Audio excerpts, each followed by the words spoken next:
Hi అండి, welcome to Krishnaveni Sripuram channel. నేను మీ కృష్ణవేణి. అందరికీ నమస్కారం అండి. ఈరోజు రెసిపీ ఉసిరికాయ తురుము పచ్చడి అండి. సంవత్సరం పాటు నిల్వ ఉండే ఉసిరికాయ తురుము పచ్చడిని పక్కా కొలతలతో ఎలా ప్రిపేర్ చేసుకోవాలో చూద్దాం రండి. 1/2 కిలో ఉసిరికాయలని, ఇవి నాటు ఉసిరికాయలండి.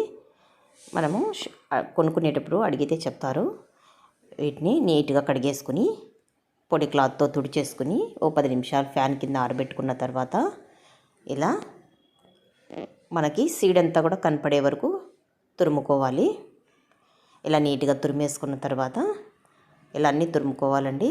ఒకవేళ తురుముకోవడం కొంచెం కష్టం అనిపిస్తే చిన్న చిన్న పీస్గా నైఫ్ తోటి కట్ చేసేసుకొని జార్లో వేసుకొని రివర్స్ గ్రైండింగ్ కోర్సుగా చేసుకున్నామంటే కూడా సరిపోతుంది. ఇలా తురుముకున్న తర్వాత కడాయి పెట్టి ఆయిల్ అనేది నువ్వుల నూనె కానీ లేదంటే వేరుశనగ నూనె కానీ తీసుకోవాలండి. నేను వేరుశనగ నూనె తీసుకున్నాను. కరెక్ట్గా 650 ml నుంచి 700 ml వరకు ఆయిల్ని తీసుకోవాలి. మీడియంగా హీట్ అయినటువంటి ఆయిల్లోకి 2 టేబుల్ స్పూన్లు ఆవాలు, అలాగే ఎండుమిరపకాయలను వేసుకొని ఆవాలు అనేవి చిటుపట్లాడే వరకు ఫ్రై చేసుకున్న తర్వాత ఇందులోకి కొద్దిగా కరివేపాకు, అలాగే నలగొట్టినటువంటి తెల్లగడ్డ 20 నుంచి 25 రెబ్బల వరకు వేసుకోండి.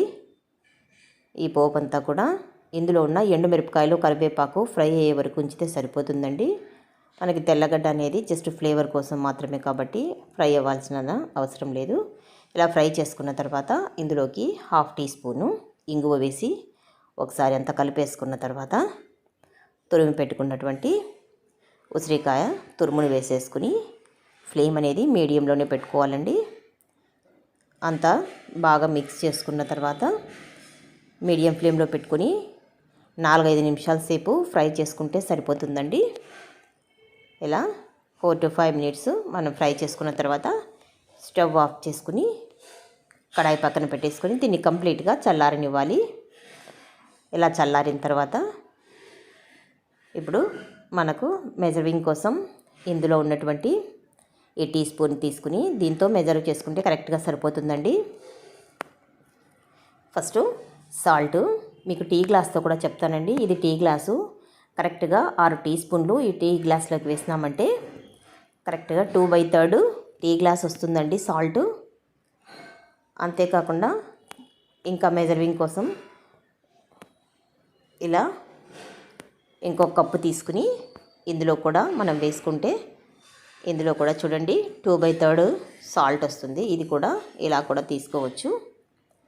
సాల్ట్ను ఇందులోకి వేసేసుకుని అలాగే ఎండు కారం పొడి కరెక్ట్గా 8 టీ స్పూన్స్ తీసుకుంటే టీ గ్లాసు అంచుల దాకా వస్తుందండి. ఇలా 1 టీ గ్లాస్ వరకు ఎండు కారం పొడి అన్నమాట. కరెక్ట్ దీంతో మెజర్ చేస్తే చూడండి 1 కప్పు వచ్చింది. గ్రామ్స్లో చెప్పాలంటే 60 గ్రామ్స్ సాల్ట్, 80 గ్రామ్స్ ఎండు కారం పొడి, 1/2 టీ స్పూను పసుపు వేసుకుని ఇది ఆవు పిండి మెంతి పిండి అండి. ఆవాలు మెంతులు సపరేట్గా లో టు మీడియం ఫ్లేమ్లో 4-5 నిమిషాల సేపు ఫ్రై చేసుకుని చల్లార్చిన తర్వాత ఇలా స్మూత్గా గ్రైండ్ చేసుకుని నేను ఒక ఎయిర్ టైట్ కంటైనర్లో స్టోర్ చేసి పెట్టుకొని ఉంటానండి. అదే వేస్తున్నాను. ఇలా 1 టీ స్పూను మెంతిపిండి, 2 టీ స్పూన్లు ఆవు పిండి వేసుకుని ఇది 2 మీడియం సైజు నిమ్మకాయలు అయితే 3, కొంచెం బిగ్ సైజులో అయితే 2 తీసుకుంటే సరిపోతుందండి. నేను బిగ్ సైజులో 2 నిమ్మకాయలని తీసుకున్నాను. ఇందులోకి జ్యూస్ని యాడ్ చేసేసుకుని అంత బాగా మిక్స్ చేసుకోవాలండి.